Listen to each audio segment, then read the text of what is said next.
அவர் உங்க மேல உசிரையே வைத்திருக்கிறாருங்க.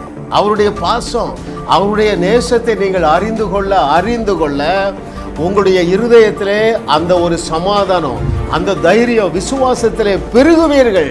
அப்பொழுதே உங்களுக்குள்ளே கிரியேட் ஆகிற அந்த பவர், சூப்பர் நேச்சுரல் பவர், அந்த அன்பினால் உண்டாகின அதிசய வல்லமை அநேக பாவங்களிலிருந்து உங்களை தப்புவிக்கும்.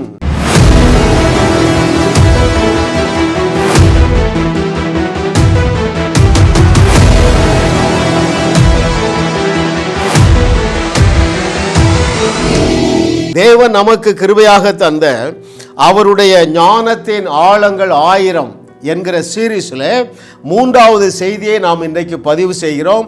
அவருடைய நேசத்தின் ஆழங்கள். That's very important truth. The Lord, the Spirit of the Lord is going to teach us. அவருடைய நேசத்தின் ஆழங்கள். அதை நம்ம எங்கே வாசிக்க துவங்குவோம்? சாலமோனின் உன்னத பாட்டு 2வது வசனம், songs of Solomon chapter 1 verse 2. அவர் தமது வாயின் முத்தங்களால் என்னை முத்தமிடுவாராக, உமது நேசம் திராட்சை ரசத்தை பார்க்கிலும் இன்பமானது. அல்லேலூயா. ஐயா, ஆண்டவருடைய நேசம், அந்த நேசம் என்ன செய்யும் தெரியுமா? மெய் சிலிர்த்து விடும். நீங்கள் அவருடைய அன்பை என்ஜாய் பண்ண ஆரம்பித்தீர்கள் என்றால் உங்களை அறியாமலே சாறை சாறையாக கண்ணீர் வரும்.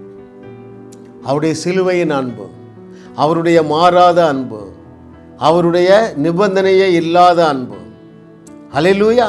கர்த்தரை தெய்வமாக கொண்ட நாம் பாக்கியவான்கள். தேவன், ஏனென்றால் தேவன் உங்கள் மேலே ஆழமாக அவருடைய பாசத்தையும் நேசத்தையும் வைக்கிறார். அருமையானவர்களே, அந்த அன்பு, அந்த ஆழம் எவ்வளவு ஆழம் தெரியுமா? எவ்வளவுதான் அவருக்கு விரோதமாக நீங்கள் கீழ்ப்படியாமல் போனாலும். இன்னொன்று சேர்த்து சொல்கிறேன். அந்த இளைய குமாரன் அப்பாவுக்கு செய்யாத துரோகமே இல்லைங்க, இல்லையா? ஆஸ்தி அழிச்சான், அப்பாவை கேவலப்படுத்துகிறான். உன் தாயையும் தகப்பனையும் கனம் பண்ணுவாயாக என்றார். அதுக்கு கீழ்ப்படியல. அருமையானவர்களே, அப்பாவின் நேசம் ஆழமான நேசங்க. அது அவனை விட்டு விலகவில்லை. ஹல்லேலூயா, ஹல்லேலூயா, ஹல்லேலூயா. அந்த பாசம், நேசம், அன்பு. இன்னொரு வசனம் நான் உங்களுக்கு வாசிக்கிறேன். அவருடைய அன்பு எப்படிப்பட்டது தெரியுமா? அவருடைய நேசம் எப்படிப்பட்டது தெரியுமா? அங்கே யோவான் 13:1. பஸ்கா பண்டிகைக்கு முன்னே இயேசு இவ்வுலகத்தை விட்டு பிதாவினிடத்திற்கு போகும்படியான தம்முடைய வேளை வந்தது என்று அறிந்து தாம் இவ்வுலகத்தில் இருக்கிற தம்முடையவர்களிடத்தில் அன்பு வைத்தபடியே முடிவு பரியந்தம் அவர்களிடத்திலே அன்பு வைத்தார். ஹல்லேலூயா, ஹல்லேலூயா, ஹல்லேலூயா. ஐயா, அந்த 12 பேரும் 12 fellows not at all qualified according to the mind of a man. நல்ல மனுஷனுங்க. ரொம்ப அந்த எஜமான் ரொம்ப நல்ல மனுஷன். ஆனால் 12 பேரில் ஒருத்தரையே செலக்ட் பண்ண மாட்டாங்க அவங்க கம்பெனிக்கு. ஏன் அவ்வளவு இன்டிசிப்ளின்? அந்த குரூப்புக்கு லீடரே இன்டிசிப்ளின். சொதப்பல் மன்னன் பேதுரு. அருமையானவர்களே, ஆனால் ஆண்டவர் என்ன செஞ்சாரா? கடைசி வரைக்கும் அவருடைய கீழ்ப்படிதலிலே குறைவு இருந்த பொழுதும், அவர்கள் ஒத்துழைப்பிலே குறைவு இருந்த பொழுதும் ஒத்துழைக்கவே இல்லை ஆண்டவருக்கு. பலமுறை சொல்கிறாரு, எப்பா நான் சிலுவைக்கு போவேன், என்னை கொலை செய்வார்கள், என்னை அடக்கம் பண்ணுவார்கள், நான் 3ஆம் நாளில் உயிரோடு வருவேன் என்று சொன்னால் 12 பேரும் காதில் வாங்கலை. இன்க்ளூடிங் யார்? பீட்டர். காதில் வாங்கலைங்க. ஆனால் முடிவு பரியந்தம் அன்பு வைத்தார். பாருங்க, இந்த அன்பை பற்றி இன்னொரு வசனம் வாசிக்க போகிறோம். அது என்ன அன்புனா அனாதி அன்பு. அந்த அன்புக்கு துவக்கமே கிடையாது, முடிவும் கிடையாதுங்க. ஏனென்றால் தேவன் அன்பாக இல்லை, அன்பாகவே இருக்கிறார். ரெண்டுக்கும் ரொம்ப வித்தியாசம் இருக்குங்க. நீங்கள் சத்தியத்தை சரியாக அறிந்து கொள்ளுவீர்கள் என்றால் அவருடைய அன்பை ருசிப்பீர்கள், ரசிப்பீர்கள், என்ஜாய் பண்ணுவீங்க. என்னையா இப்படி நேசிக்கிறார் இல்லை? ஹல்லேலூயா. அதை நான் உங்களுக்கு வாசிக்கட்டுமா? The book of Jeremiah chapter 31 verse 3. 31:3 of the book of Jeremiah. பூர்வ காலம் முதல் கர்த்தர் எனக்கு தரிசனையானார் என்பாய். ஆம், அனையாதி சிநேகத்தால் உன்னை சிநேகித்தேன், ஆதலால் காருணியத்தால் உன்னை இழுத்து கொள்ளுகிறேன். காருணியம் என்ன? Grace, unconditional love. காருணியம் என்றால் அன்கண்டிஷனல் லவ். அதனால தான் இப்போ நான் உன்னை இழுத்துக்கிட்டேன். My love is unconditional and also there is no beginning for my love. அனாதி சிநேகிதனை என்ன தெரியுமா? அதுக்கு துவக்கமே கிடையாது. உங்கள் மேலே சிநேகத்தை எப்படி வச்சிருக்கிறாருன்னா, உங்கள் மேலே பாசத்தையும் நேசத்தையும் எப்போ வைத்திருக்கிறார்னா, நீங்கள் உங்கள் தாயின் வயிற்றில் உருவாவதற்கு முன்பதாகவே வைத்திருக்கிறார். Hallelujah. Oh thank you lord. What a loving daddy. What a loving daddy. பாருங்கள், இதில் நீங்கள் ஒரு முக்கியமான ஒரு ட்ரூத்தை நான் சொல்ல போகிறேன். என்ன தெரியுமா? நீங்கள் அவர் எனக்கு வேண்டான்னு விட்டுட்டா உங்கள் பின்னால் வரமாட்டார். முக்கியமான ட்ரூத்துங்க. ஏனென்றால் மனிதர்களாகிய நாம் அல்லது அவருடைய பிள்ளைகளாகிய நாம் ரோபோட் அல்ல. நமக்கு ஞானத்தை கொடுத்துருக்கிறாரு, ஃப்ரீடத்தை கொடுத்துருக்காரு, லிபர்ட்டி கொடுத்துருக்காரு. You have to choose. Hallelujah. பாருங்கள், ஒரு உதாரணம் பாருங்களேன். இளைய குமாரன் கயிறு விட்டுட்டே இருக்காரு. போ போ, எவ்வளோ தூரம் போறிய போ. அப்பா பின்னால தேடி வரவில்லை. ரைட்? அருமையானவர்களே, கர்த்தர் நல்லவர். உங்களுக்கு இதை குறித்து இன்னும் கூடுதல் வெளிச்சங்களை அவர் தந்து கொண்டே இருப்பார். ஹல்லேலூயா. நீங்கள் தாங்க அவருடைய அன்பை சந்தேகிக்காமல், அவருடைய உறவை துண்டிக்காமல் இருக்க வேண்டும். முதல் பெற்றோர் செய்த பெரிய பாவம் என்ன தெரியுமா? பழத்தை பறிச்சது இல்லைங்க, அப்பாவுடைய உறவை துண்டிக்க துணிந்து விட்டார்கள். அப்பா ஒரு நாள் உறவை துண்டிக்க மாட்டார். அவர் உறவை துண்டிக்கிற தேவனாக இருந்தால் ஆபிரகாமோடு தொடர்ந்து பேசிக்கொண்டே இருக்க மாட்டார். ஈசாக்கு, யாக்கோபு, யார்? ஏசா, எத்த, ஒருத்தரும் நல்லவங்க கிடையாதுங்க. ஆனால் ஆபிரகாம், ஈசாக்கு, யாக்கோபு இவர்கள் என்ன செஞ்சாங்கன்னா, இவர்கள் ஒரு தவறு செய்யும் பொழுது, வேலைக்காரியோடு தவறு செய்யும் பொழுது என்ன செய்யலை? அப்பாவுடைய அன்பை சந்தேகிக்கலைங்க. இன்னைக்கு பிசாசுடைய பெரிய தந்திரமே அப்பாவுடைய அன்பை சந்தேகிக்க வைப்பது தான். சந்தேகித்த உடனே உங்கள் மனசாட்சி கெட்டு போகும், குற்ற உணர்ச்சி வந்துடும், குற்ற மனசாட்சி. அவ்வளோதான், உங்கள் விசுவாசமாகிய கப்பல் மூழ்கிறது. இன்றைக்கி அநேக கப்பல் மூழ்கிட்டு, ஏன்? மனசாட்சி சரியில்லை.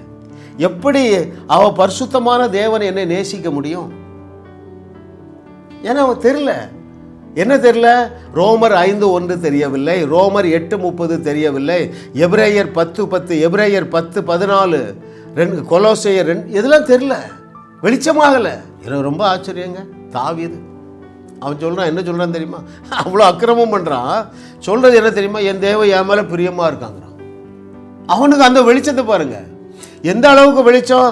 எப்போ நான் எவ்வளோதான் அக்கிரமம் பண்ணாலும் தொப்புள் கொடியை வெட்ட மாட்டார், அவரோட நான் கனெக்ஷனில் தான் இருப்பான்னு அவருக்கு அறிவு இருந்ததுனால அந்த அன்பை அவன் சந்தேகிக்கவே இல்லை. அருமையானவர்களே, அப்பாவுடைய அன்பை சந்தேகிக்கவில்லை. ஏன்னா இவரும் கட் பண்ணி விடலை. நியாயப்பிரமாண காலத்தில் வாழ்கிறாங்க. ஆபிரகாம் யாரு? தாவீது, மோசே கொலை செய்கிறான். ஆபிரகாமும் தாவீது என்ன செய்கிறாங்க? விபச்சாரம் பண்ணுறாங்க. ஆண்டவர் அவர்களை வெளியே அனுப்பவில்லை. ஹல்லேலூயா. ஐயோ, தட் இஸ் ஹிஸ் லவ். அதுதான் அவருடைய நேசத்தின் ஆழம். அருமையானவர்களே, நீங்களா அவரை விட்டு விட்டாதான் அவர் உங்களை விட்டு போவாரை தவிர, இல்லைன்னா பின்னாடி வந்துக்கிட்டே இருப்பார். கேட்கிறதற்கு காதுள்ளவர்கள் கேட்க கடவர்கள். கர்த்தர் இந்த நாளில் உங்களுக்கு ஒரு விசேஷித்த கிருபை தந்தருள்வாராக. இன்னொரு வசனம் நான் உங்களுக்கு வாசிக்கிறேன். எபேசியர் 3வது அதிகாரம் 17, 18, 19. The book of Ephesians chapter 3 verses from 17 I shall read.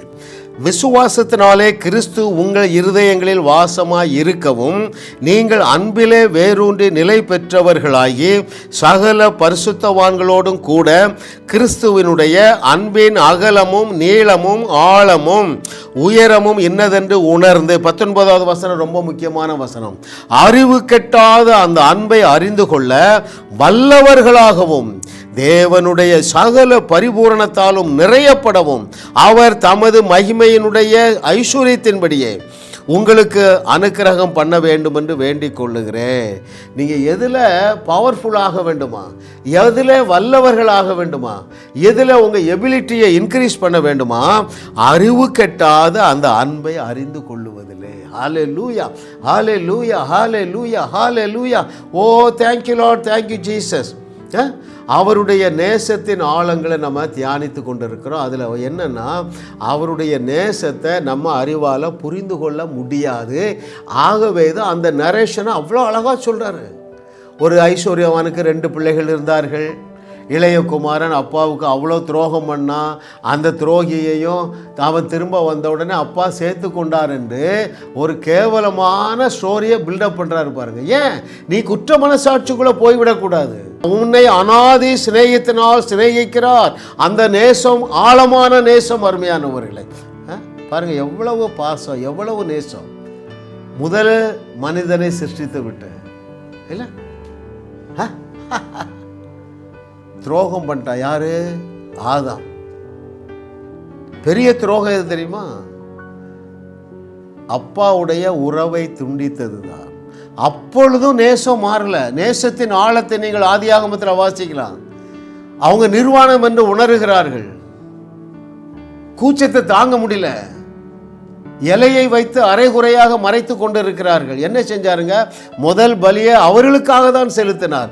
அந்த ஒரு அருமையான ஒரு மாடை கொண்டு தோலை உரித்து இவர்களுக்கு தோல் உடை அணிந்து அப்புறம் தான் வெளியே போய் சொல்றாரு. நேசத்தின் ஆழம் அருமையானவர்களே. ஆண்டவருடைய நேசத்தை, பாசத்தை நீங்க புரிஞ்சிட்டீங்கன்னா, வேற அதான் சொல்றாருல, நீ சரியா சத்தியத்தை அறிஞ்சிட்டீன்னா உன் மனைவியையோ உன் பிள்ளையையோ நேசிக்கிறத விட என்னத்தான் நீ ரொம்ப நேசிப்பா. Hallelujah. Oh what a loving daddy. கர்த்தரை தெய்வமாக கொண்ட நாம் பாக்கியவான்கள். ஏனென்றால் அவருடைய நேசம் ஆழமான நேசம் என்று கர்த்தர் சொல்லுகிறார். ஹல்லேலூயா. Oh thank you master. பாருங்கள், அந்த முதல் பெற்றோரை போல நாம் இருந்து விடக்கூடாது. யாரை போல இருக்கணும்?